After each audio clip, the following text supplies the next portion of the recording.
The Urantia book, Section 2, the local universe, paper 43, the Constellations. And this is quite a long chapter, or paper as it is called too. The Constellations. Urantia is commonly referred to as 606, better said 606, of Satania in Norlatiadek of Nebadon, meaning the 606th inhabited world in the local system of Satania. So this means all those people who try to say that the inhabitants of Earth are the only inhabitants in this whole universe, you have it all wrong. And all those who think and have the idea that there are no other life forms and that there's no life on other planets possible and whatsoever, you also have it completely wrong. So this world, Urantia, is 606th inhabited world, situated in the constellation of Norlatiadek. So the constellation we are part of is named Norlatiadek, one of the 100 constellations of the local universe of Nebadon. One of the 100 constellations. So this local universe Nebadon has 100 constellations. Constellations being the primary divisions of a local universe. Their rulers link the local systems of inhabited worlds to the central administration of the local universe on Salvington, and by reflectivity to the superadministration of the Ancients of Days on Uversa. The government of your constellation is situated in a cluster of 771 architectural spheres, the centermost and largest of which is Edentia, the seat of the administration of the Constellation Fathers, the Most Highs of Norlatiadek. Edentia itself is approximately 100 times as large as your world. And if you hear the name Edentia, then this name sounds quite familiar, because this world has known 2 gardens of Eden, which means that the gardens, especially the first one, that the first Garden of Eden was actually according to the same pattern as the garden and gardens on Edentia. And the second garden that was built by Adam and Eve themselves, they tried to do their utter best to make it look like the first Garden of Eden. But the first Garden of Eden is for sure after the pattern of the garden on Edentia. The 70 major spheres surrounding Edentia are about 10 times the size of Urantia, while the 10 satellites which revolve around each of these 70 worlds are about the size of Urantia. These 771 architectural spheres are quite comparable in size to those of other constellations. Edentia time reckoning and distance measurement are those of Salvington, and like the spheres of the universe capital, the constellation headquarters worlds are fully supplied with all orders of celestial intelligences. In general, these personalities are not very different from those described in connection with the universe administration. What this also means is that no matter how human-based government is operating here on Urantia, the main operation is in the hands of celestials. So there's a difference between human-based governments, because these governments are not real governments. They are set up by humans, and especially by humans whom are very hungry for false power and complete control, yet to have complete control over each and every life form. That is based on the lower human nature. Humanity is from an animal, so we are still operating from our animalistic instincts. So all these by human created governments are based on the lower human animal nature. So this means all these politicians and world leaders are operating from an animal level. That's why they do not know what they're doing. That's why they are childlike. That's why they think that they can handle the situations. That is why you see now the ridiculousness that a president of a country is now trying to buy a Greenland, and that is something that is nothing more than just power hungry. That is a person, and it is very sad that so many people are not seeing this, that is a person that is completely led by false power and greed. So completely led by his animal instincts, his lower human nature.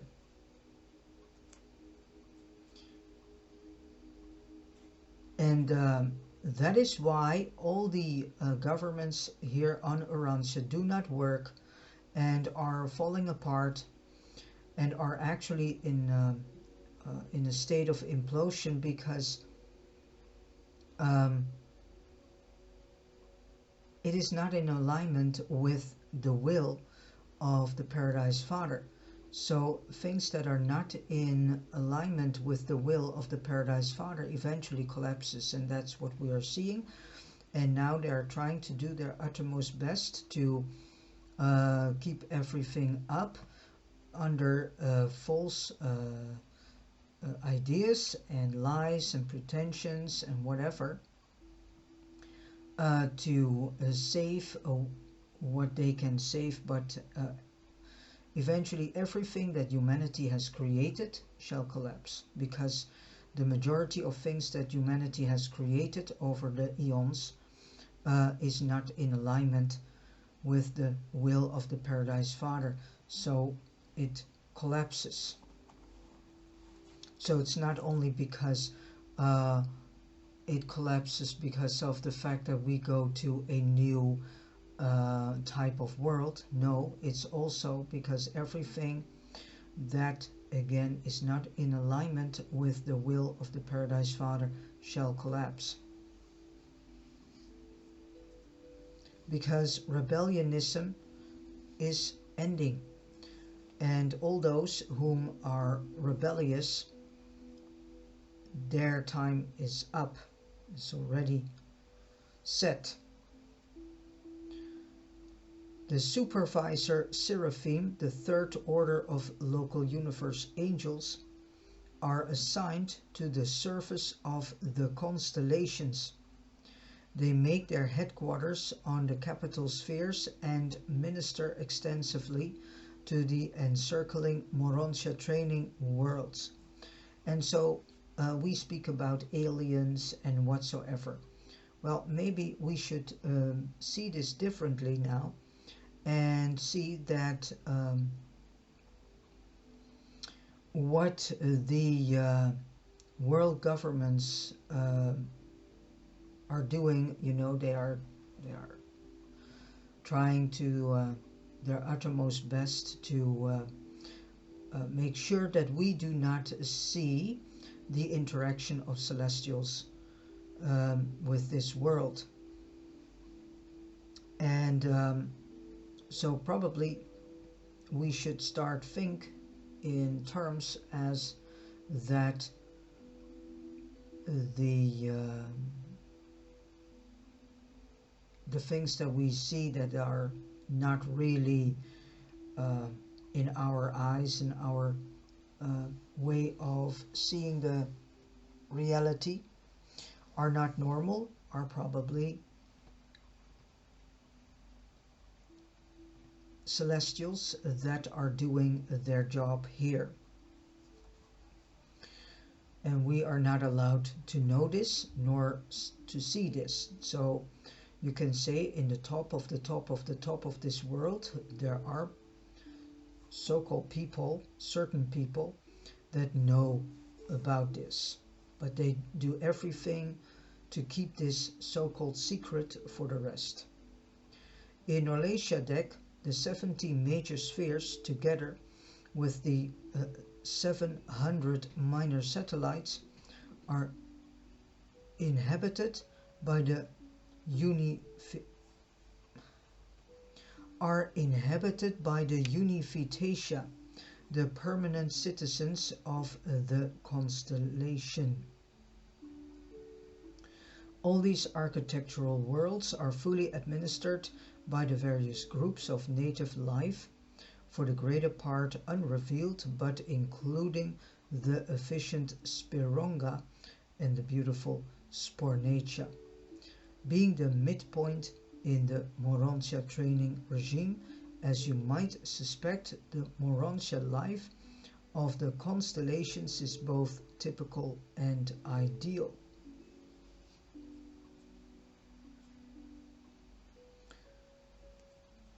One, the constellations headquarters.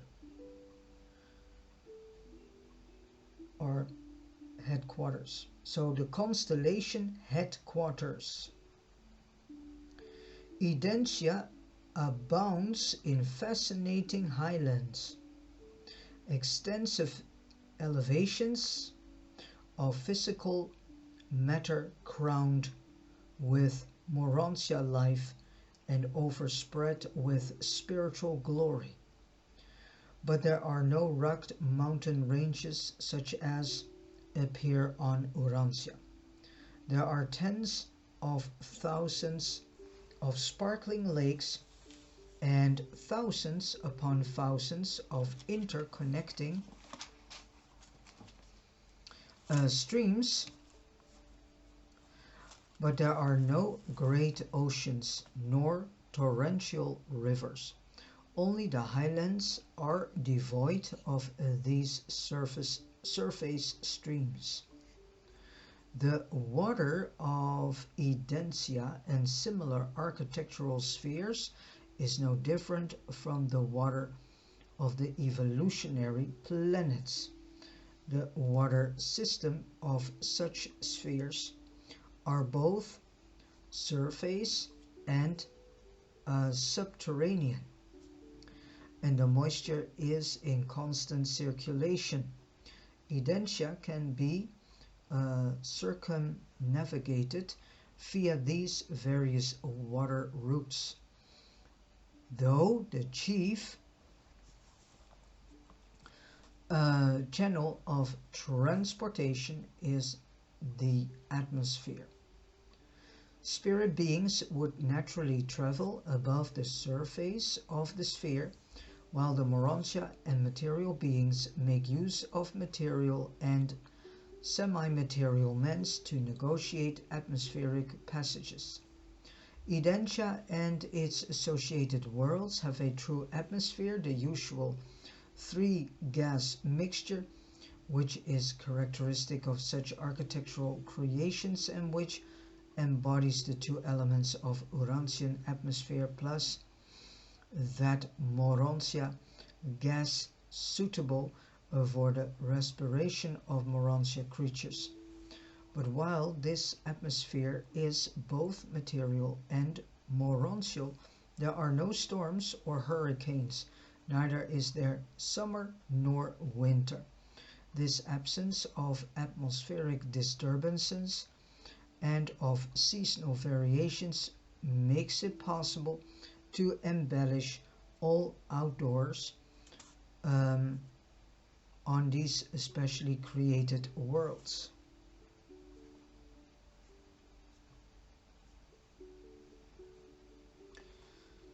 Our soul is actually a Morontia soul.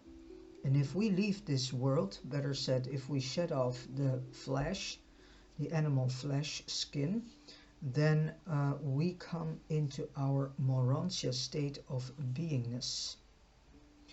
And every time if we go through a mentioned world, the body changes too. So this means eventually we become more and more and more celestial-like, until we have reached the level of perfectness that is at the same level of the perfectness of the Paradise Father. The Edentia highlands are magnificent physical features, and their beauty is enhanced by the endless profusion of life which abounds throughout their length and breadth, excepting a few rather isolated structures. These highlands contain no work of creature hands. Material and morontial ornamentations are limited to the dwelling areas. The lesser elevations are the sites of special residences and are beautifully embellished with both biologic and Morontia art. Situated on the summit of the Seven Highland Range are the resurrection halls of Edentia. So are the resurrection halls of Edentia. So this means that there are those whom are called sleepers. So as soon as a new epoch is about to be entered in, and you can say as soon as the changement of rulers is coming on a evolutionary world such as we are living in, then, and that is once in 1,000 years, have I came to understand, then those whom are sleeping and whom are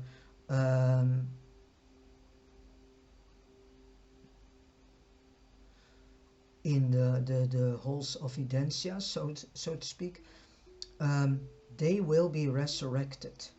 So it's not what the Bible is saying, yeah, that dry bones come alive and blah blah blah, because it's not going to happen in this world. It's going to happen in these specifically created halls of Edentia, the resurrection halls, wherein awaken the ascending mortals of the secondary modified order of ascension.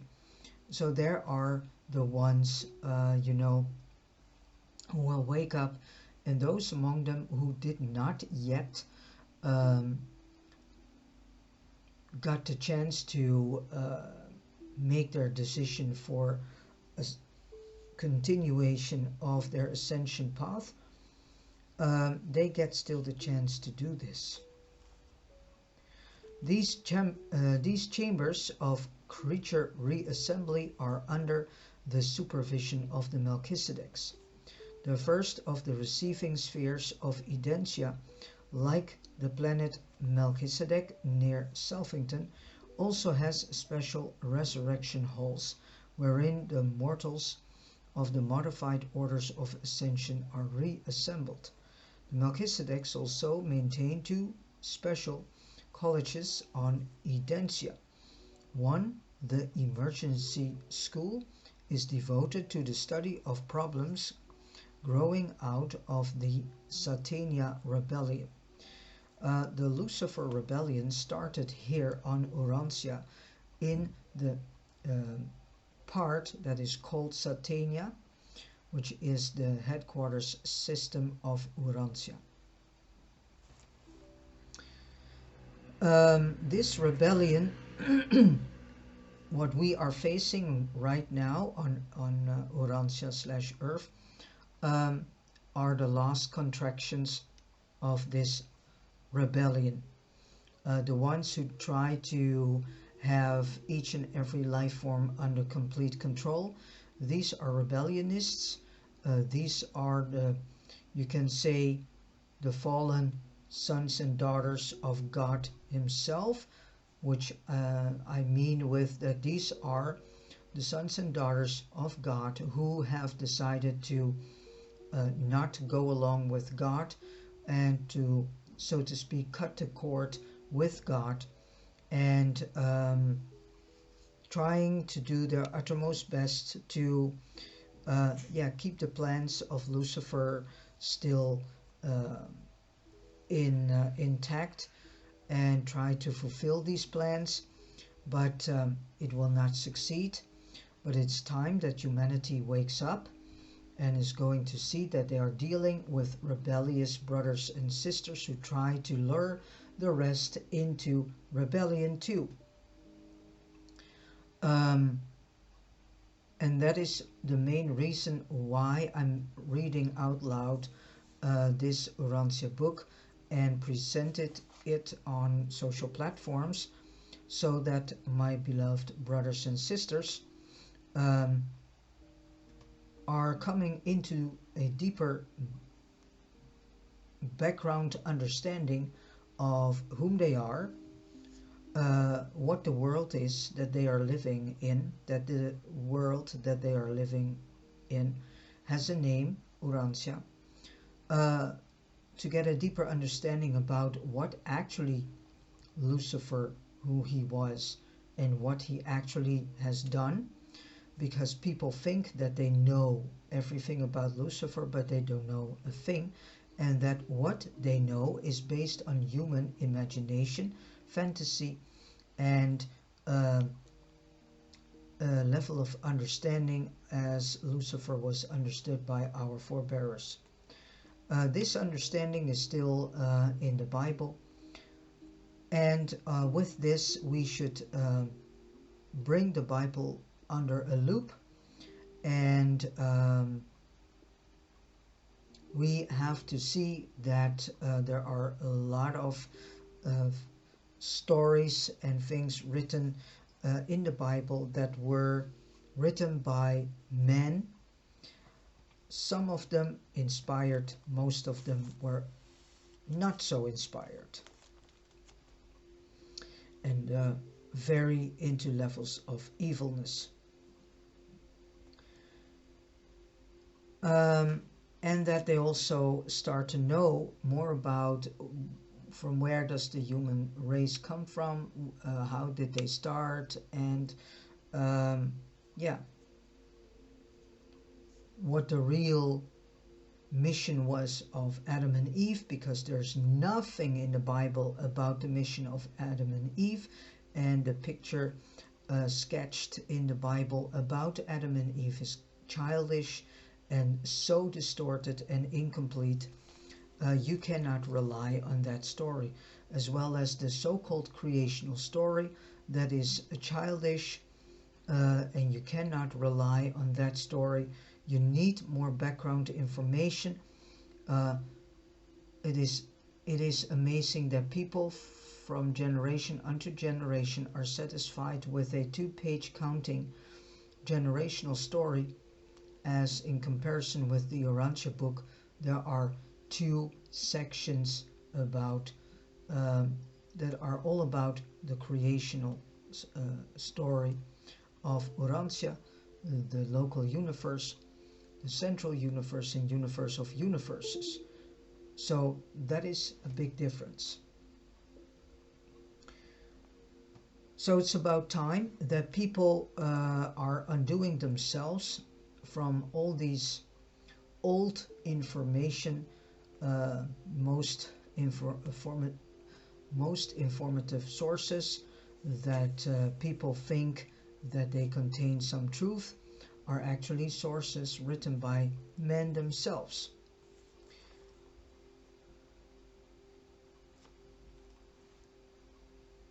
The bestowal school, is dedicated to the mastery of the new problems arising out of the fact that Michael made his final bestowal on one of the worlds of Norlatiadek.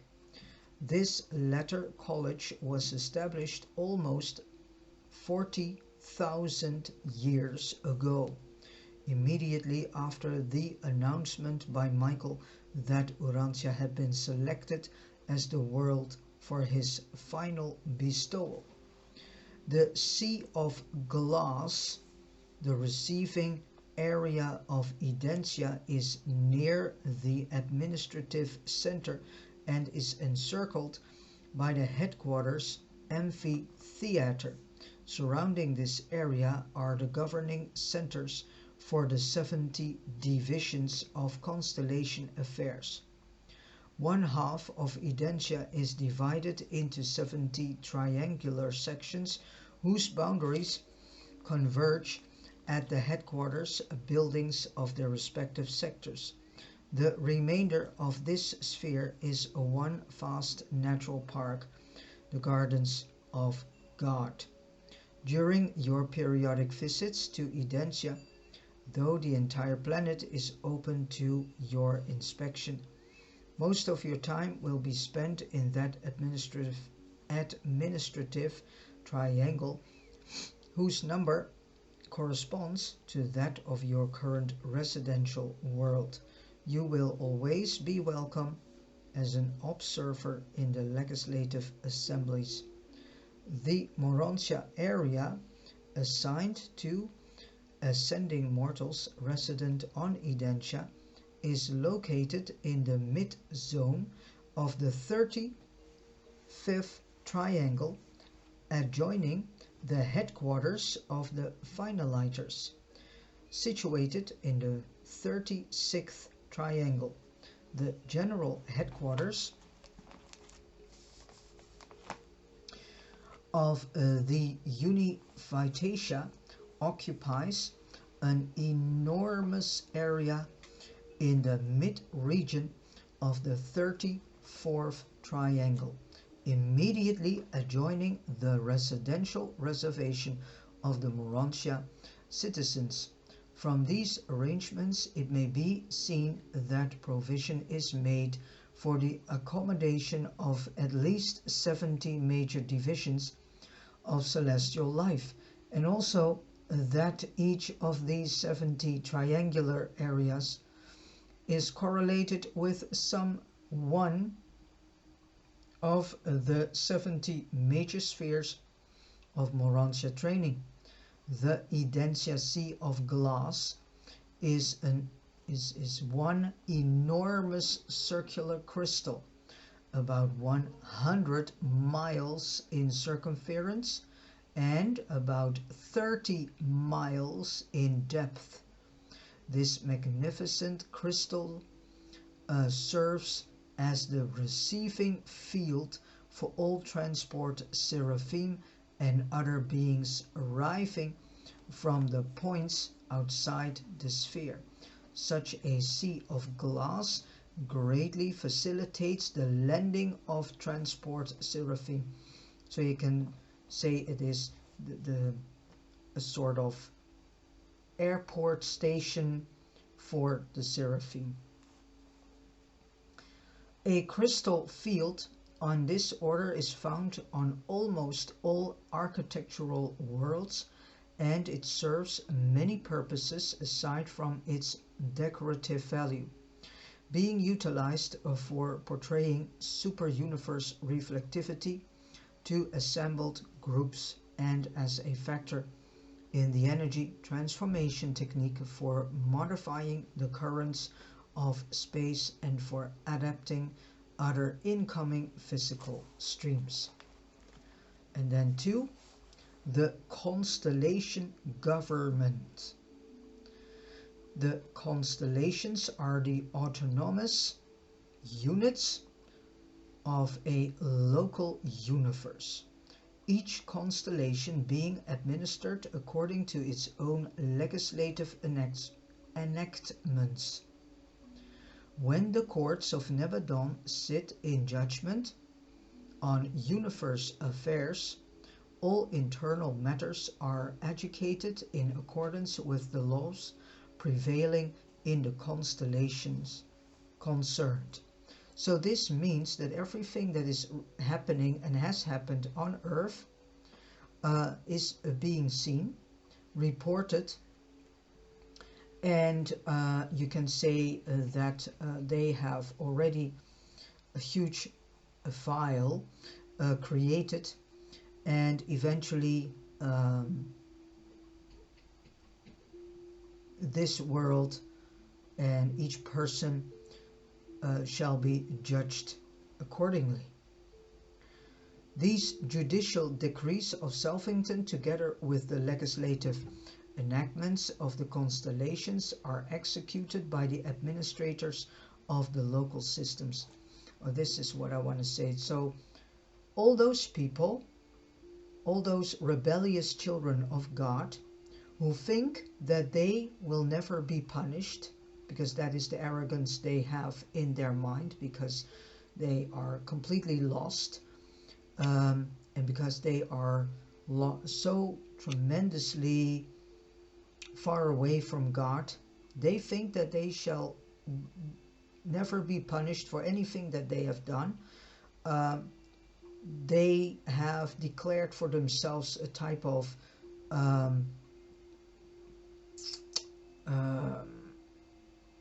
idea that no one can harm them, but eventually these rebellious children will be judged according to what they have done. So everything that they do is being seen, is being recorded. We all have a recorder angel in our enormous team of celestial helpers, messengers, and ministering spirits. And this angel that is recording everything that we do, everything that we say, the way that we are toward one another, the way that we treat ourselves, the way we think, the way we are treating our environment, every single move and thought and whatever word is being recorded.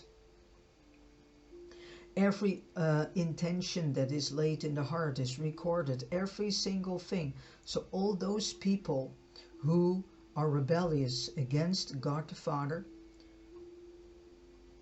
they forget this enormous thing, that every single move and thing that they are doing is being recorded. So by the time they will be judged, then they cannot lie, because the celestials have their files. And then in the courtroom, by that time,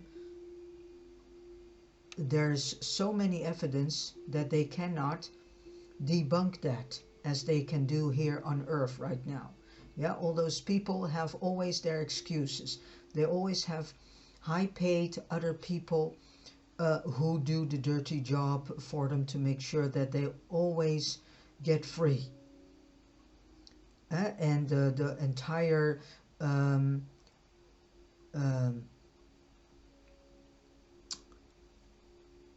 justice system here on earth is actually one great joke, because those whom are honest in many ways, they are being judged, and those whom are rebellious, doing criminal things and corruption, these are the ones that pay judges to make sure, and lawyers to make sure that they shall never be punished. They have their people who know how to go through the maze of the law system, but they can do this right now. But as soon as they are in the court of heaven, then they cannot have anyone anymore to buy off and to make sure that they, you know, will not have to be blamed for the things that they have done. So, and they cannot lie before the judge of heaven, because the judge of heaven has a huge file due to the celestial recorders. So when they are standing before the judge in heaven, yeah, then they have no chance to escape.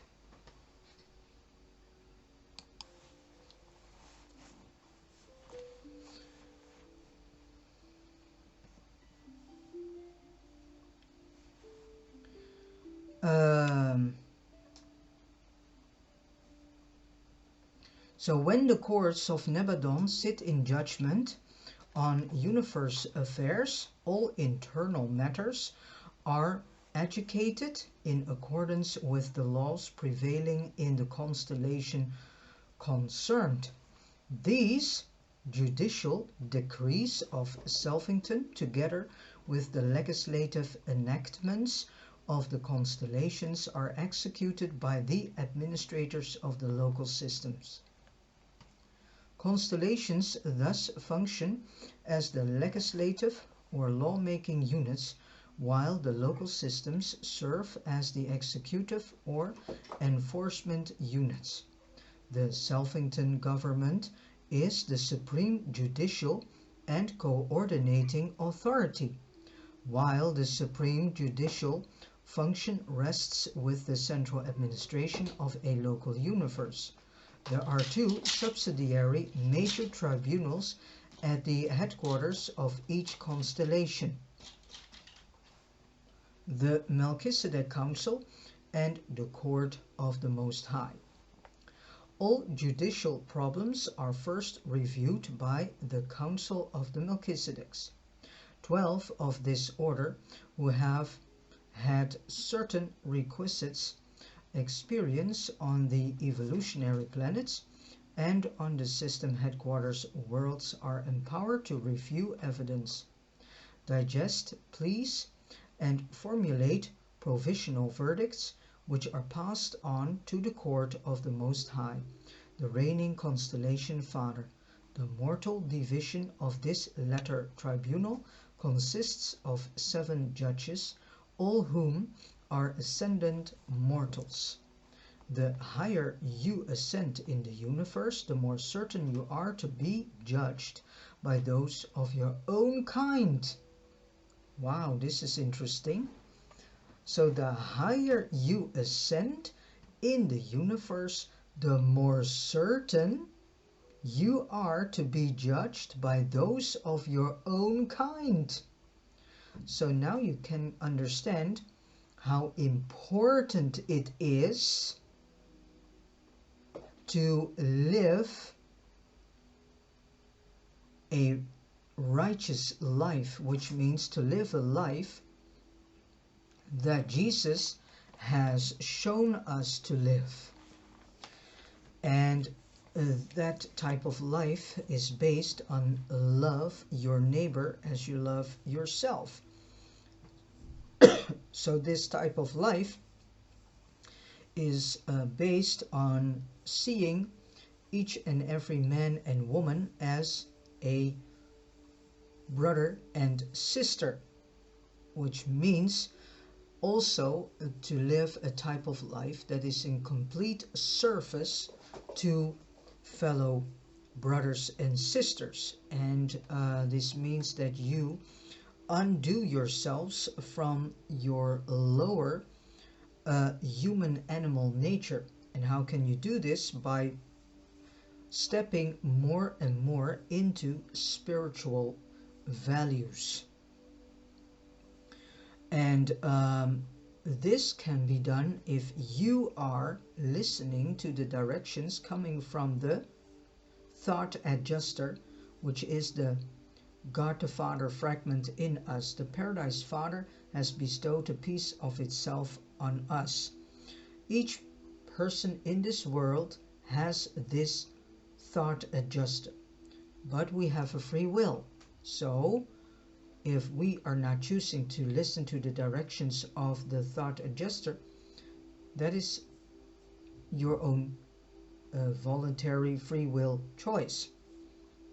But if you do so, then eventually you start more and more to come into a life, a type of life that is based on the beginning principles of brotherhood of men, as well as beginning steps of what it is to be in service to your fellow brothers and sisters. So it's everything that you can already start with in this life is of great help in the next life and in the next life and in the next life and so on. The constellation legislative body is divided into 3 groups. The legislative program of a constellation originates in the lower house of ascenders, a group presided over by a finaliter and consisting of 1,000 representative mortals. Each system nominates 10 members to sit in this deliberative assembly. On Edentia, this body is not fully recruited at the present time. In present time, if you know that the Urantia book came in book form and in the year 1955, we are now some decennia further, so maybe in the time span of right now, 2025, could be that it is now fully recruited.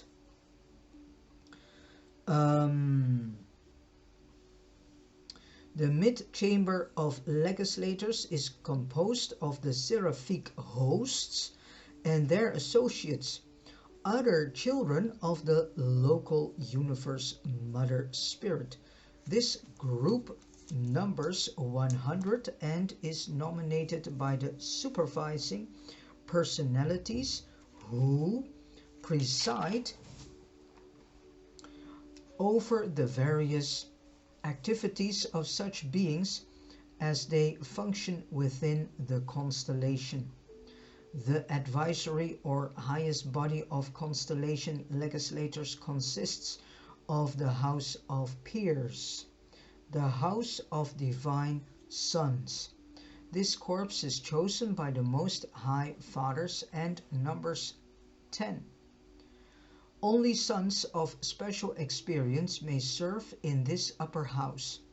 This is the fact-finding and time-saving group which very effectively serves both of the lower divisions of the Legislative Assembly. The combined Council of Legislators consists of 3 members from each of these separate branches of the constellation, the Deliberative Assembly and is presided over by the reigning junior Most High. This group sanctions the final form of all enactments and authorizes their promulgation by the broadcasters. The approval of this Supreme Commission renders legislative enactments the law of the realm. Their acts are final. The legislative pronouncements of Edentia constitute the fundamental law of all Norlatiadek. 3. The Most Highs of Norlatiadek. The rulers of the constellations are of the Urantia order of local universe sonship, when commissioned to active duty in the universe as constellation rulers or otherwise. These sons are known as the Most Highs, since they embody the highest administrative wisdom, coupled with the most far-seeing and intelligent loyalty of all the orders of the local universe sons of God. Their personal integrity and their group loyalty have never been questioned. No disaffection of the Norlatiadek sons has ever occurred in Nebadon. At least three Norlatiadek sons are commissioned by Gabriel as the Most Highs of each of the Nebadon constellations. The presiding member of this trio is known as the Constellation Father, and his two associates as the Senior Most High and the Junior Most High. A Constellation Father reigns for 10,000 standard years, about 50,000 Urantia years, having previously served as Junior Associate and as Senior Associate for equal periods. This was, I think, in paper 15, but anyways, no,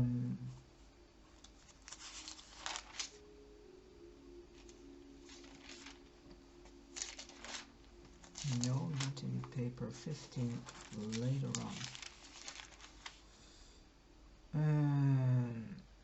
Yeah, then you need to re-listen to this, the audio videos all about the 7 master spirits and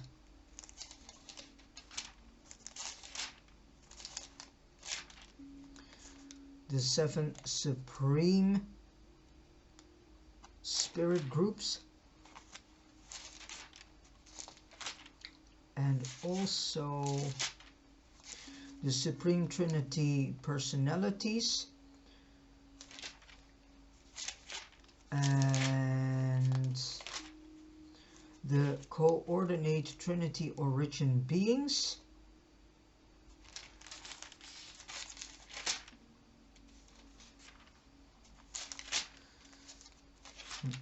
the Paradise Sons of God. Yeah, so all these, but especially audio video all about the Paradise Sons of God. These are in this audio video. You get to know whom the Norlatiadek sons are, and so on. So all the mentioned titles of audio videos is highly recommended to re-listen again,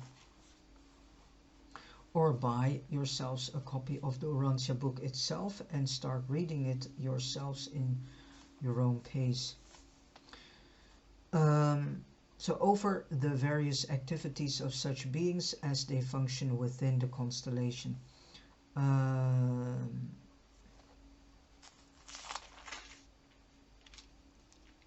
Yeah. The advisory or highest body of constellation legislators consists of the House of Peers, Wait a minute, I already were there.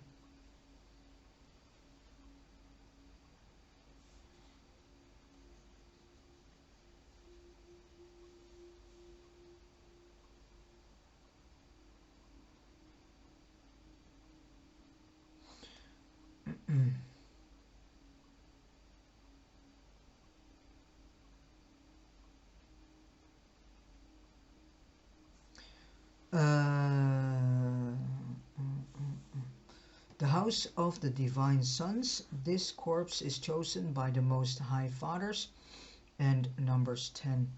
So only sons of special experience may serve in this upper house.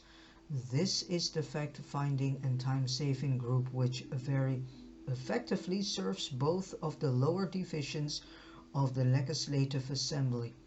The combined Council of Legislators consists of 3 members from each of these separate branches of the Constellation Deliberative Assembly and is presided over by the reigning Junior Most High. This group sanctions the final form of all enactments and authorizes their promulgation by the broadcasters. The approval of this Supreme Commission renders legislative enactments the law of the realm. Their acts are final. The legislative pronouncements of Edentia constitute the fundamental law of all Norlatiadek. I had to repeat this. 3. The Most Highs of Norlatiadek. The rulers of the constellations are of the Urantia order of local universe sonship. When commissioned to active duty in the universe as constellation rulers or otherwise, these sons are known as the Most Highs, since they embody the highest administrative wisdom, coupled with the most foreseeing and intelligent loyalty of all the orders of the local universe sons of God. Their personal integrity and their group loyalty have never been questioned. No disaffection of the Urantia has ever occurred in Nebadon. Alright, here I was. Sorry for the repeat. There's probably a reason for this. So,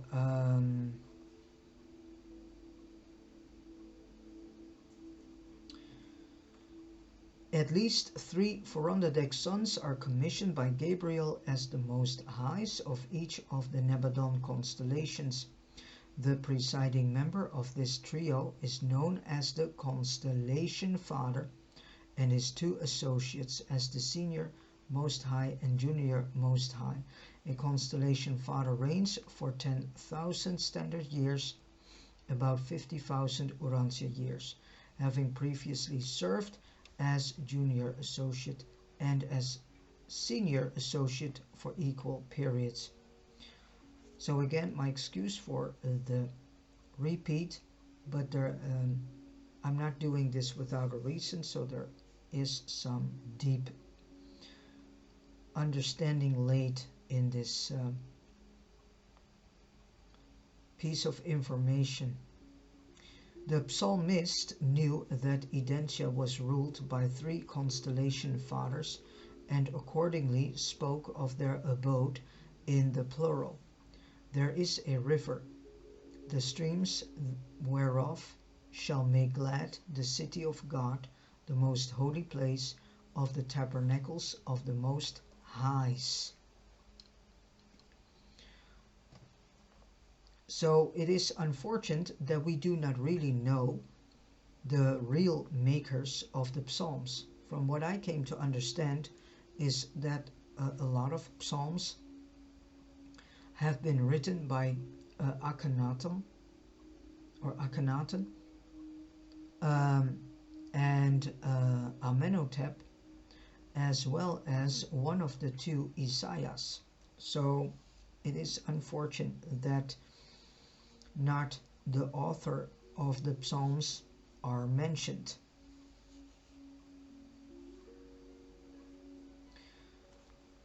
So the psalmist who wrote this was very into the knowing of a deeper understanding,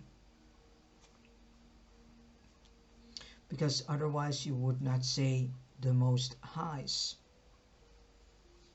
And that's something interesting, that not many people are wondering why all of a sudden in this psalm is spoken of Most Highs.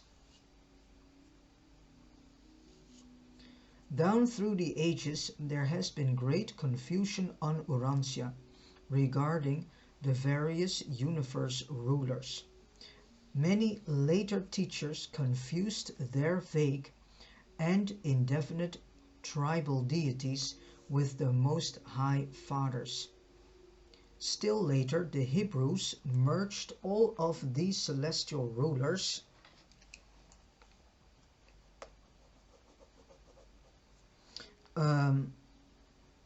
into a composite deity. One teacher understood that the Most Highs were not the supreme rulers, for he said, "He who dwells in the secret place of the Most High shall abide under the shadow of the Almighty."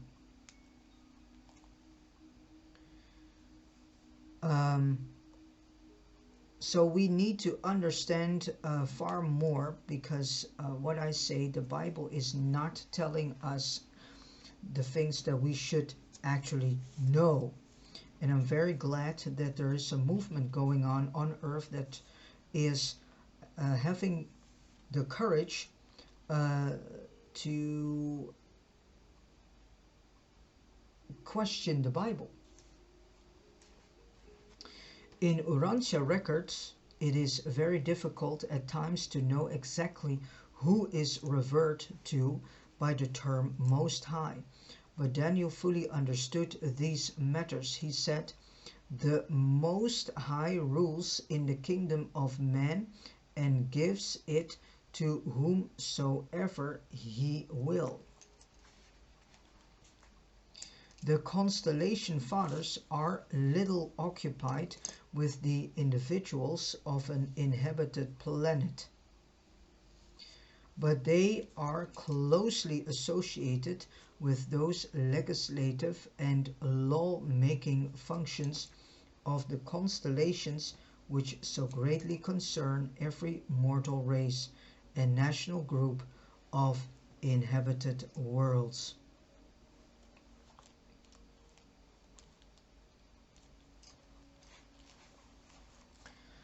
Although the constellation regime stands between you and the universe administration as individuals, you would ordinarily be little concerned with the constellation government. Your great interest would normally center in the local system, Satania, but temporarily Urantia is closely related to the constellation rulers because of certain system and planetary conditions growing out of the Lucifer rebellion. The Edentia Most Highs seized certain phases of planetary authority on the rebellious worlds at the time of the Lucifer secession. They have continued to exercise this power, and the ancients of days long since confirmed this assumption of control over these wayward worlds. They will no doubt continue to exercise this assumed jurisdiction as long as Lucifer lives. Much of this authority would ordinarily, in a loyal system, be invested in the system sovereign. Lucifer was the system sovereign of here Urantia, and he is still under judgment, so this process is still going on. He's not finally judged, so to say. But there is still another way in which Urantia became peculiarly related to the Most Highs. When Michael, the Creator's son, was on his terminal bestowal mission, since the successor of Lucifer was not in full authority in the local system, all Urantia affairs which concerned the Michael bestowal were immediately supervised by the Most Highs of Norlatiadek. And the Most Highs are actually formed by a group of Norlatiadek sons. 4. Mount Assembly, the Faithful of Days. The most holy Mount of Assembly is the dwelling place of the Faithful of Days, the representative of the Paradise Trinity who functions on Edentia. This Faithful of Days is a Trinity son of Paradise and has been present on Edentia as the personal representative of Emmanuel. So it's the right hand of Emmanuel, since the creation of the headquarters world. And Emmanuel is the union of days, from what I can remember. Ever the Faithful of Days stands at the right hand of the Constellation Fathers to counsel them, but never does he proffer advice unless it is asked for. The high sons of Paradise never participate in the conduct of the affairs of local universe except upon the petition of the acting rulers of such domains. But all that a union of days is to a Creator's Son, a Faithful of Days is to the Most Highs of a constellation.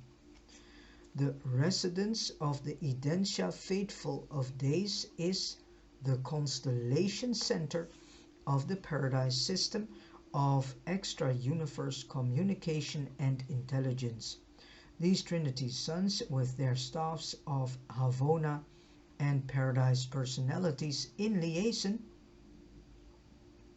with the supervising union of days, are in direct and constant communication with their order throughout all the universes, even to Havona and Paradise. The most holy mount is exquisitely beautiful and marvelously appointed to the actual residence of the Paradise Son, is modest in comparison with the central abode of the Most Highs and the surrounding 70 structures comprising the residential unit of the Norlatiadek sons. These appointments are exclusively residential. They are entirely separate from the extensive administrative headquarters buildings wherein the affairs of the constellation are transacted. The residence of the Faithful of Days on Edentia is located to the north of these residences of the Most Highs and is known as the Mount of Paradise Assembly. On this consecrated highland, the ascending mortals periodically assemble to hear this Son of Paradise tell of the long and intriguing journey of progressing mortals through the 1 billion perfection worlds of Havona and onto the indescribable delights of Paradise. And it is at these special gatherings on Mount Assembly that the Urantia mortals become more fully acquainted with the various groups of personalities of origin in the central universe. The traitorous Lucifer, one time sovereign of Satania, in announcing his claims to increased jurisdiction, sought to displace all superior orders of sonship in the governmental plan of the local universe. He purposed in his heart, saying, I will exalt my throne above the sons of God. I will sit upon the Mount of Assembly in the north. I will be like the Most High. So now we get a deeper understanding, and so this is so important because the Urantia book, which I call the travel guide for us, is now explaining what should have truly be written in the Bible. So it gives us a deeper background understanding there of those things in which the Bible lacks background information, and those things that are being said are coming into its original context now. So with this, it is truly of importance that people start reading this book and stop clinging unto a book that is completely written by men and misses all the in-depth background that we should have been known. Because if we would, better said, if the Bible would have presented to us the in-depth background, then it would and could have been a helpful book. But it's not really a helpful book anymore due to the many translations that have been brought out, and more and more over the decennia. A lot of information has been taken out purposely and replaced by a type of information that is absolutely incorrect. So to be very honest, this book, the Urantia book, gives us a better understanding, and also about well, I would say like this, it is handy to read this book if you want to get a deeper understanding of the things that are being said in the Bible, and then the things come into its right context, and then you get a deeper understanding of why the things are happening on earth as they are happening right now. And also you start to undo yourselves from this type of primitive religion that is being preached still unto the day of today, due to the fact that the Bible still is containing this primitive religion that is stemming from our forefathers. And it's about time that we start growing beyond the Bible. The 100 system sovereigns come periodically to the Edentia conclaves, which deliberate on the welfare of the constellation. After the Satania rebellion, the arch-rebels of Jerusalem were wont to come up to these Edentia councils, just as they had on former occasions. And there was found no way to stop this arrogant effrontery until after the bestowal of Michael on Urantia and his subsequent assumption of unlimited sovereignty throughout all Nebadon. So that is the main reason why Urantia also has been chosen by Michael to finish off his 7th bestowal, because it was here that the whole Lucifer rebellion started, and took 35 other planets in it. So we're not the only planet that is in a spiritual quarantine. There are 35 other planets that are also in a spiritual quarantine. And so to undo this whole Lucifer rebellion, so Lucifer has no existence here anymore. Satan is not here anymore. The former planetary prince, Caligustia, is not here anymore. It's more a big question mark about the right hand of Caligustia, whose name is Daligustia, if he is still here, but yeah, that's not really clear.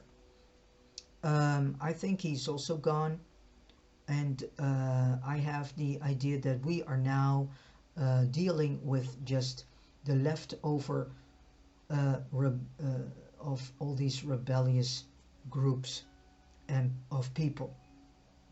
So we are now dealing with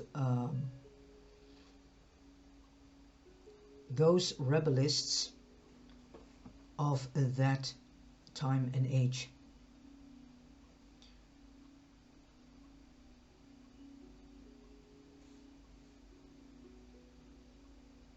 Never since that day have these instigators of sin been permitted to sit in the Edentia councils of the loyal system sovereigns.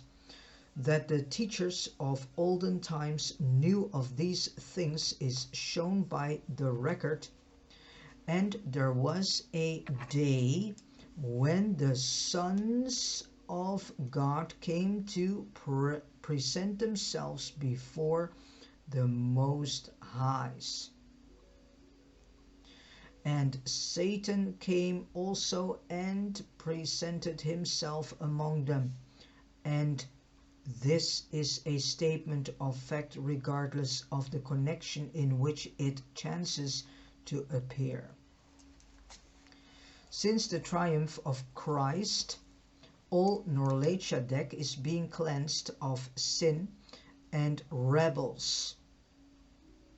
So this gives another point of view on what on Urantia is called spiritual warfare, because people are still in this primitive thinking of Satan is the one that is still ruling the house here. But that's not true. Satan is already gone. And so it gives us to think, what is it that we are now calling as spiritual warfare? Well, my best idea is in this is that we are dealing with the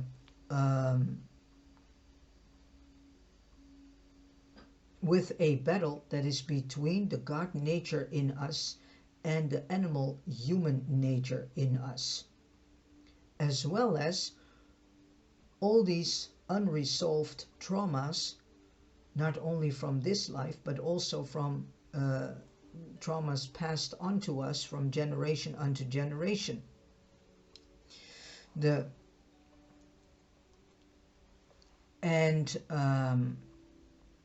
we are dealing with our own what people call shadow, but also that we are dealing with all these thoughts, well, yeah, unresolved problems, traumas, and the false self. Some people call it ego. And I know that this man, Carl Jung, described the subconscious, and that in the subconscious you also can have creatures, beings, or persons. And these are actually, from what I came to understand,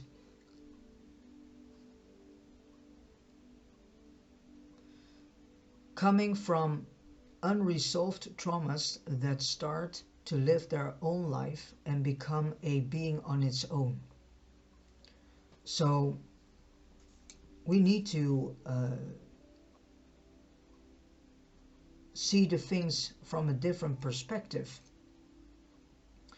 So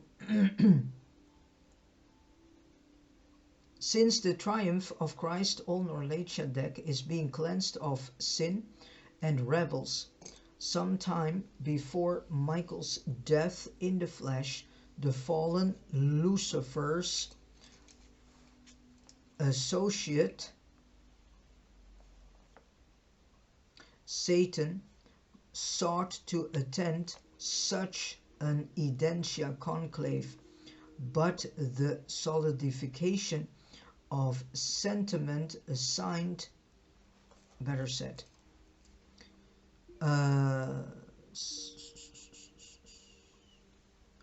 sometime before Michael's death in the flesh, the fallen Lucifer's associate Satan sought to attend such an Edentia conclave, but the solidification of sentiment against the arch-rebels had reached the point where the doors of sympathy were so well nigh universally closed that there could be found no standing ground for the Satania advisories. When there exists no open door for the reception of evil, there exists no opportunity for the entertainment of sin. The doors of the hearts of all Edentia closed against Satan. He was unanimously rejected by the assembled system sovereigns, and it was at this time that the Son of Man beheld Satan fall as lightning from heaven. Since the Lucifer rebellion, a new structure has been provided near the residence of the faithful of days. This temporary edifice is the headquarters of the Most High Liaison, who functions in close touch with the Paradise Sun as advisor to the Constellation government in all matters respecting the policy and attitude of the Order of Days toward sin and rebellion.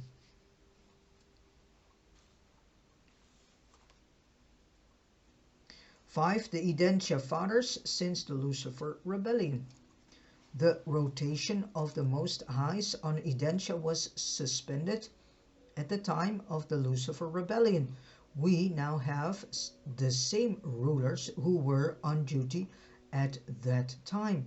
We infer that no change in these rulers will be made until Lucifer and his associates are finally disposed of. And this is still in progress, this disposing. The present government of the constellation, however, has been expanded to include 12 sons of the Norlatiadek order. These 12 are as follows: 1. The Constellation Father, the present Most High Ruler of Norlatiadek, is number 6017-318 of the Norlatiadek series of Nebadon. He saw service in many constellations throughout our local universe before taking up his Edentia responsibilities. 2. The senior Most High Associate. And then 3. The junior Most High Associate. 4. The Most High Advisor, the personal representative of Michael since his attainment of the status of a master son. And then number 5, the Most High Executive, the personal representative of Gabriel, stationed on Edentia ever since the Lucifer rebellion. And then 6, the Most High Chief of Planetary Observers, the director of the Norlatiadek Observers stationed on the isolated worlds of Satania. And then 7, the Most High Reverie, the Urantiadek son entrusted with the duty of adjusting all difficulties consequential to rebellion within the constellation. And then 8, the Most High Emergency Administrator, the Urantiadek son charged with the task of adapting the emergency enactments of the Norlatiadek legislature to the rebellion isolated worlds of Satania. 9, the Most High Mediator, the Urantiadek son assigned to harmonize the special bestowal adjustments on Urantia with the routine administration of the constellation, the presence of certain archangel activities, and numerous other irregular ministrations on Urantia. Together with the special activities of the brilliant evening stars on Jerusalem, necessitates the functioning of this sun. And then number 10, the Most High Judge Advocate, the head of the Emergency Tribunal, devoted to the adjustment of the special problems of Norlatiadek growing out of the confusion consequent upon the Satania rebellion. Then number 11, the Most High Liaison, the Urantiadek son attached to the Edentia rulers, but commissioned as a special counselor with the faithful of days regarding the best course to pursue in the management of problems pertaining to rebellion and creature disloyalty. Number 12, the Most High Director, the President of the Emergency Council of Edentia. All personalities assigned to Norlatiadek because of the Satania upheaval constitute the Emergency Council, and their presiding officer is a Urantiadek son of extraordinary experience, and this takes no account of the numerous Urantiadeks, envoys of Nebadon Constellations, and others who are also resident on Edentia. Ever since the Lucifer rebellion, the Edentia Fathers have exercised a special care over Urantia and the other isolated worlds of Satania. Long ago, the prophet recognized the controlling hand of the Constellation Fathers in the affairs of nations.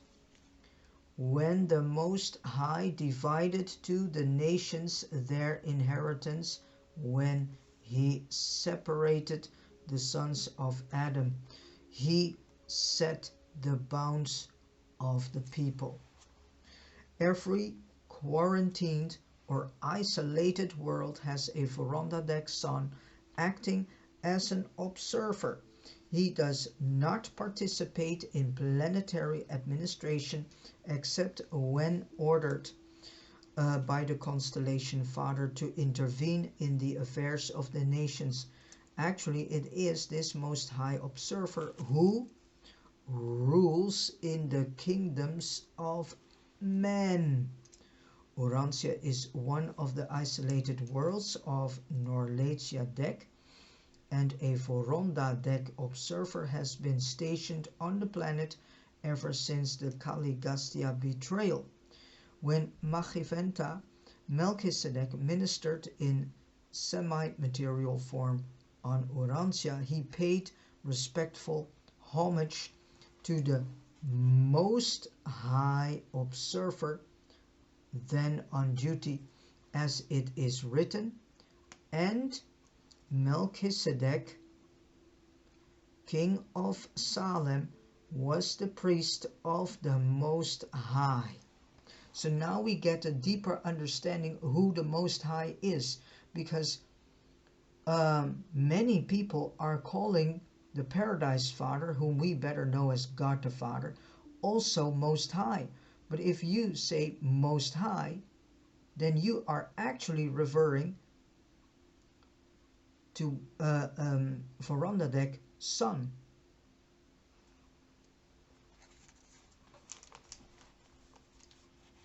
And not really to the Paradise Father or God the Father. Melchizedek revealed the relations of this Most High Observer to Abraham when he said, "And blessed be the Most High, who has delivered your enemies into your hand." So now we get a better and clearer understanding of the storylines in the Bible. And note that many books in the Old Testament, unfortunately, contain a lot of distortions. So you need to read it with a huge loupe and ask the Spirit of Truth to help you to see the truth, the higher spiritual truths in the Old Testament.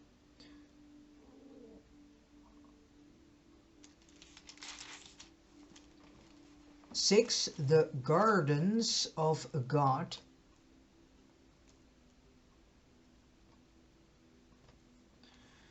The system capitals are particularly beautified with material and mineral constructions, while the universe headquarters is more reflective of spiritual glory.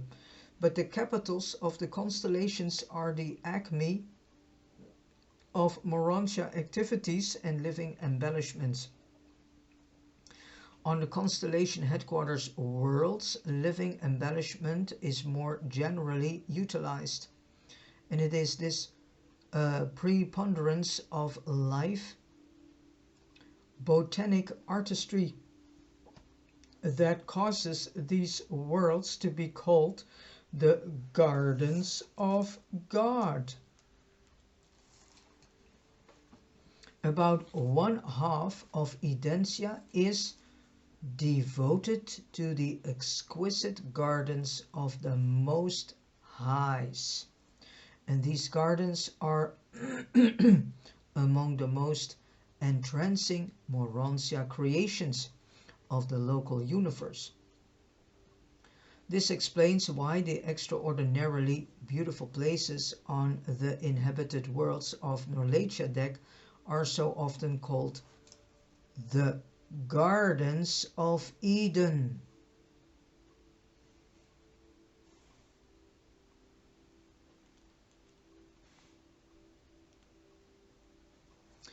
Centrally located in this magnificent garden is the worship shrine of the Most Highs.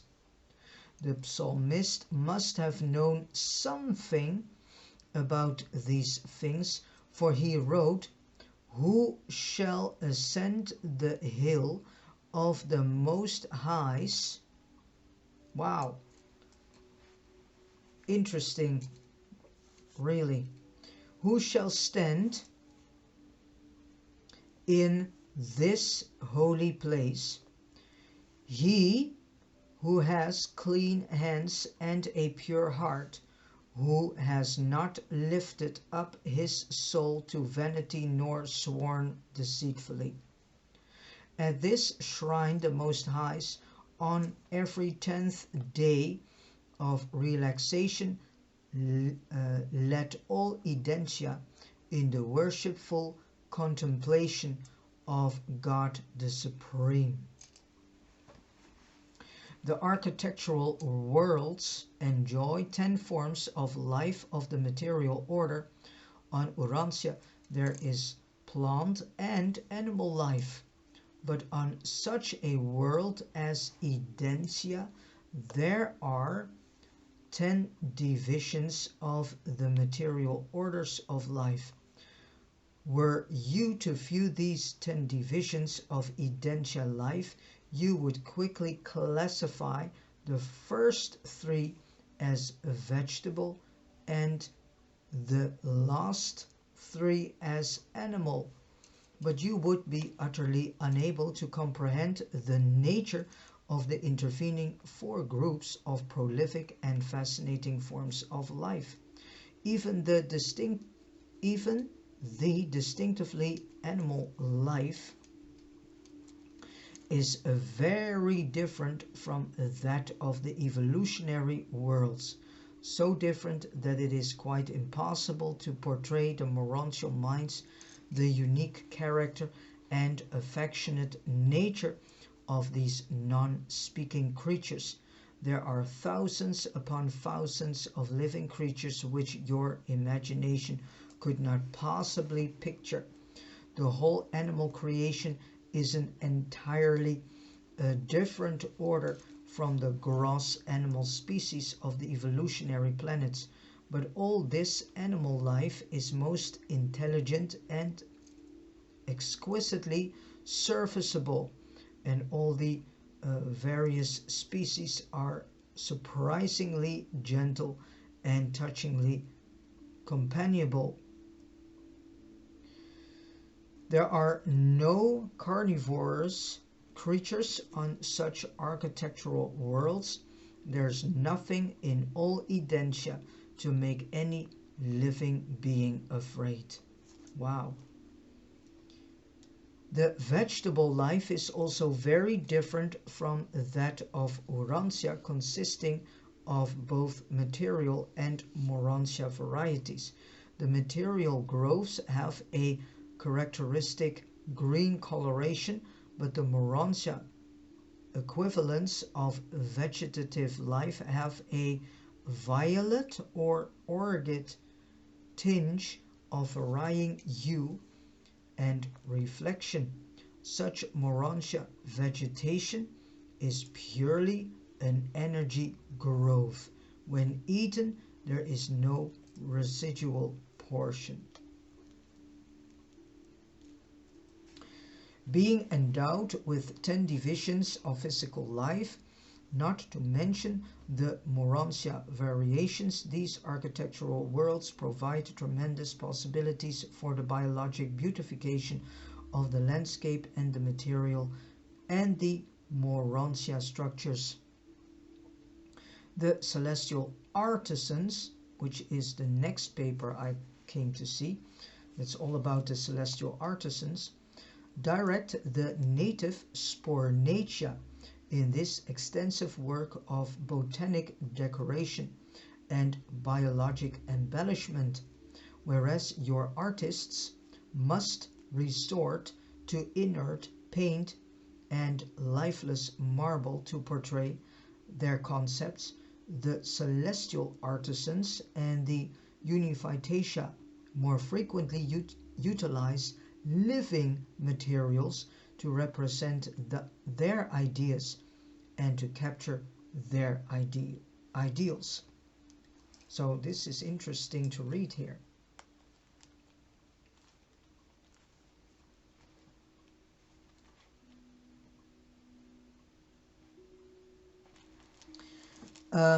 If you enjoy the flowers, shrubs and trees on Urantia, then you will feast your eyes upon the botanical beauty and the floral grandeur of the supernal gardens of Edentia. But it is beyond my powers of description to undertake to convey to the mortal mind an adequate concept of these beauties of the heavenly worlds. Truly, eye has not seen such glories as await your arrival on these worlds of the mortal ascension adventure. So there awaits a lot of beauty for us to see that we are not able yet to see with our bare eyes.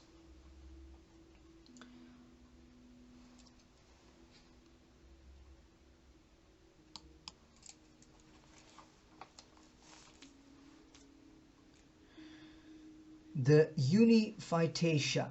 Uniphytatia are the permanent citizens of Edentia and its associated worlds, all 770 worlds surrounding the constellation headquarters. Being under their supervision, these children of the Creator Sun and the Creative Spirit, which is the local universe Mother Spirit,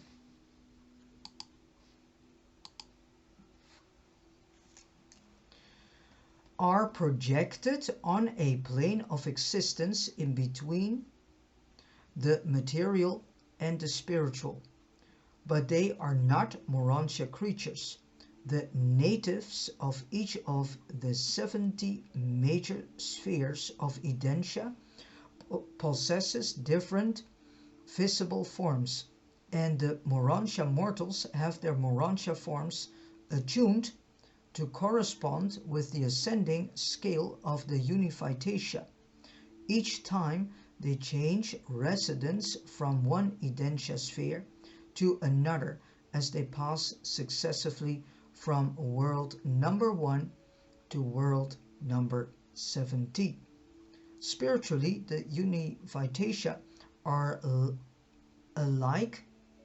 Intellectually, they vary as do mortals. In form, they much resemble the Morantia state of existence, and they are created to function in 70 diverse orders of personality.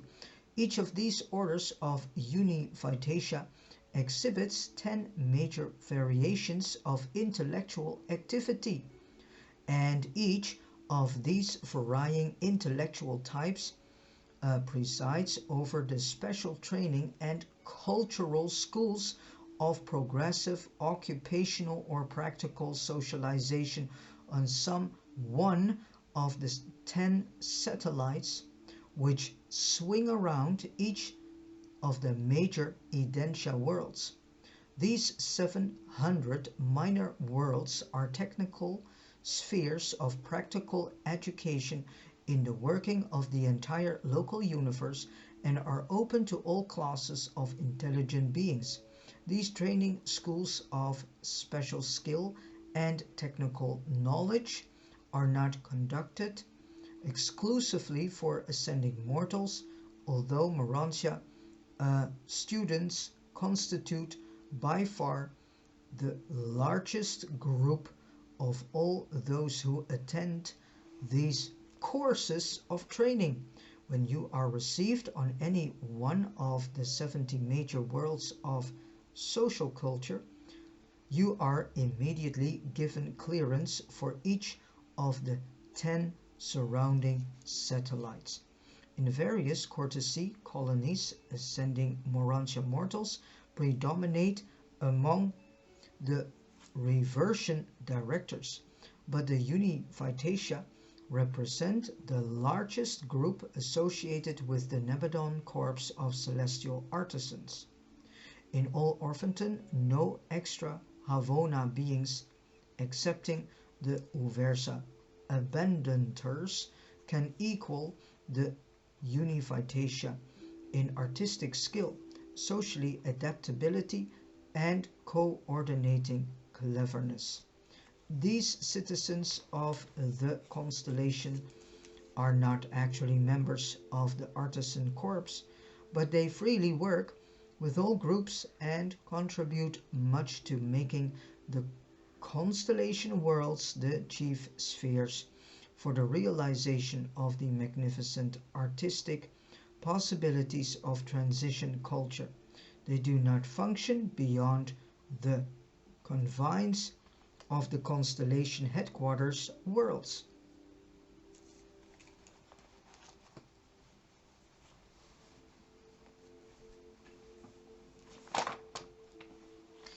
Eight, the Edentia training worlds. So we all go through all of this. That's why I say the Urantia book is not just a fifth epical revelation presenting to us, but also a travel guide in the preparation for our next step in our ascension journey, if you have chosen to survive your soul, and if you have chosen to continue with your ascension path. The physical endowment of Edentia and its surrounding spheres is well nigh perfect. They could hardly equal the spiritual grandeur of the spheres of Salvington, but they far surpass the glories of the training worlds of Jerusalem. All these Edentia spheres are energized directly by the universal space currents, and their enormous power systems, both material and morontial, are expertly supervised and distributed by the Constellation Centers, assisted by a competent corps of master physical controllers and morontia power supervisors. The time spent on the 70 training worlds of transition morontia culture associated with the Edentia age of mortal ascension is the most settled period in an ascending mortal's career up to the status of a finaliter. This is really the typical morontia life, while you are rekeyed each time you pass from one major cultural world to another. You retain the same morontia body, and there are no periods of personality unconsciousness. Your sojourn on Edentia and its associated spheres will be chiefly occupied with the mastery of group ethics, the secret of pleasant and profitable interrelationship between the various universe and super-universe orders of intelligent personalities. On the mentioned worlds, you completed the unification of the evolving mortal personality. On the system capital, you attained Jerusalem citizenship and achieved the willingness to submit the self to the disciplines of group activities and coordinated understandings. But now on the constellation training worlds, you are to achieve the real socialization of your evolving morontia personality. This supernal cultural acquirement consists in learning how to 1. Living happily and work effectively with 10 diverse fellow morontians, while 10 such groups are associated in companies of 100 and then federated in corps of 1,000. 2. Abide joyfully and cooperate heartily with 10 univitatia who, though similar intellectually to morontia beings, are very different in every other way. And then must you function with this group of 10 as it coordinates with 10 other families, which are in turn confederated into a corps of 1,000 univitatia. And then 3. Achieve simultaneous adjustments to both fellow morontians and these host univitatia. Acquire the ability voluntarily and effectively to cooperate with your own order of beings in close working association with a somewhat dissimilar group of intelligent creatures. 4.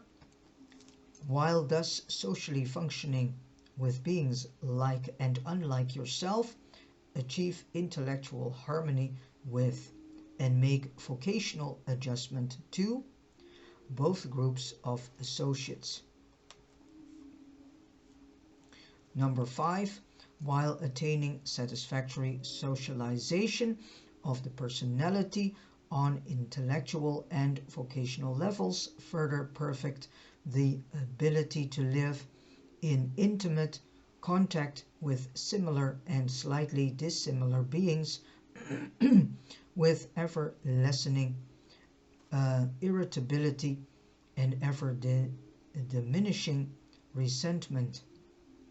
The reversion directors contribute much to this latter attainment through their group play activities.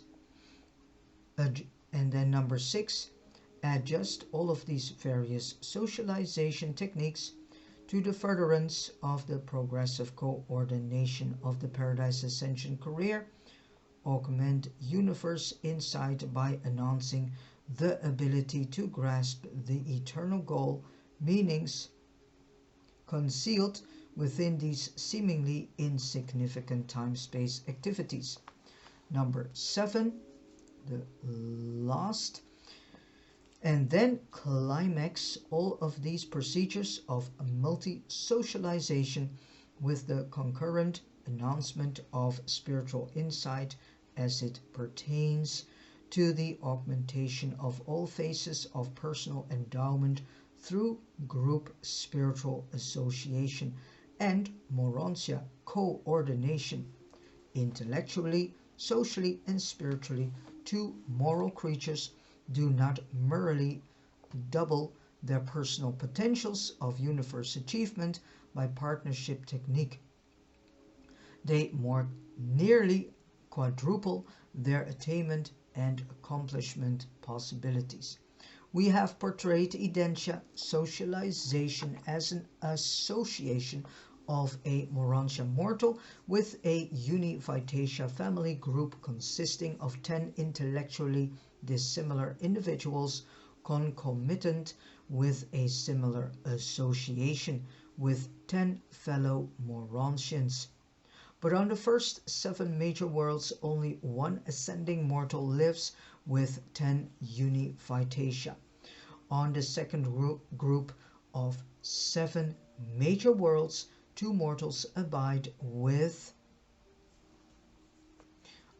each native group of 10, and so on up until on the last group of 7 major spheres, 10 Morontia beings are domiciled with 10 Univitatia. As you learn how better to socialize with the Univitatia, you will practice such improved ethics in your relations with your fellow Morontia progressors. As ascending mortals, you will enjoy your sojourn on the progress worlds of Edentia, but you will not experience that personal thrill of satisfaction which characterizes your initial contact with universe affairs on the system headquarters of your farewell touch with these realities on the final worlds of the universe capital. And then we have point 9. This is the last sub-chapter of this paper. Citizenship on Edentia. After graduation from world number 70, ascending mortals take up residence on Edentia. Ascenders now, for the first time, attend the assemblies of paradise and hear the story of their far-flung career as it is depicted by the faithful of days, the first of the Supreme Trinity origin personalities they have met. This entire sojourn on the constellation training worlds, so we go through one training world after a training world, we go through training schools, workshops, whatever that is needed to finally become as perfect as our Paradise Father himself is, that lives in Paradise, which is the central universe, Havona. So this entire sojourn on the constellation training worlds, culminating in Edentia citizenship, is a period of true and heavenly bliss for the Urantia progressors. Throughout your sojourn on the system worlds, you were evolving from a near animal to a Urantia creature. You were more material than spiritual. On the Salvington spheres, you will be evolving from a Urantia being to the status of a true spirit. You will be more spiritual than material. But on Edentia, ascenders are midway between their former and their future estate. So we become, in a certain way, sort of midway creatures. In between material and not yet fully celestial, so to speak. Better said, not fully spiritual being. An in-between stage. But on Edentia, ascenders are midway between their former and their future estates, midway in their passage from evolutionary animal to ascending spirit. During your whole stay on Edentia and its worlds, you are, as the angels, and this is stated between quotation marks, you are constantly progressing, but all the while maintaining a general and a typical Urantia status. This constellation sojourn of an ascending mortal is the most uniform and stabilized epoch in the entire career of Urantia progression. So this is the main reason why I constantly say, buy yourselves a copy of this Urantia book and start reading it in your own pace, and also find yourselves a study group to study the information, because this helps you tremendously. This is the best gift you can give to your Urantia soul.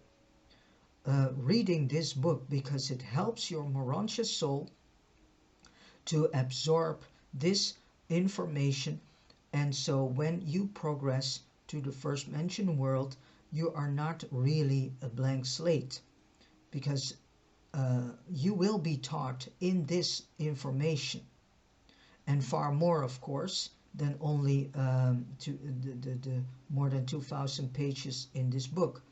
So that is why I also say it is not really a book, it's a travel guide. It's our travel guide to progress our soul, and thus ourself, into the next level of our existence.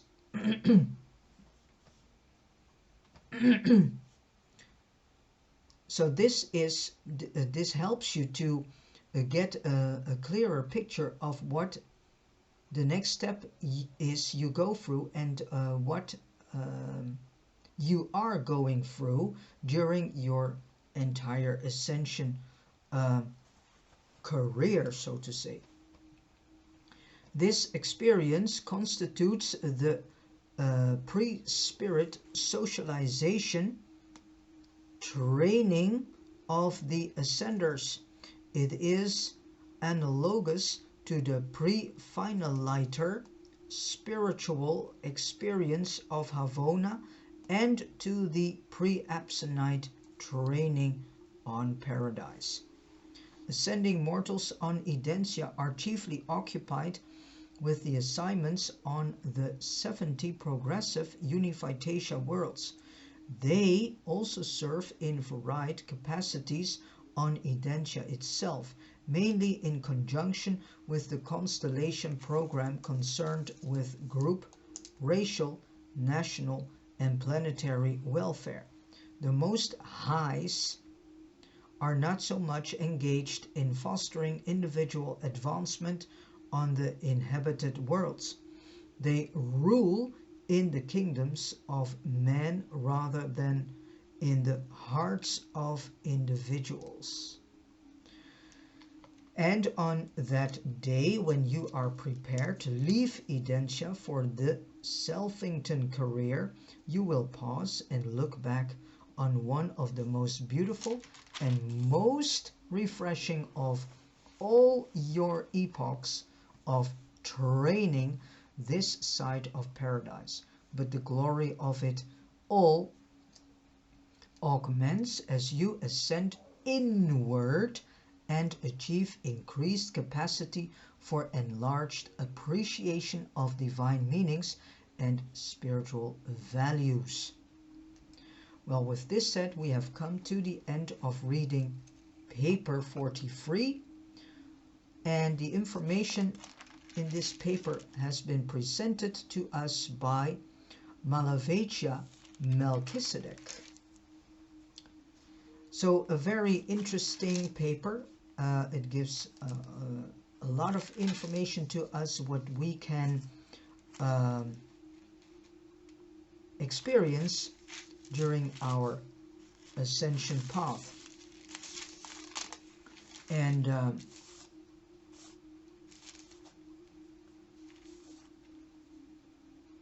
that this will give you a huge impression of what is awaiting you when you proceed further on your journey to become as perfect as the Paradise Father himself is.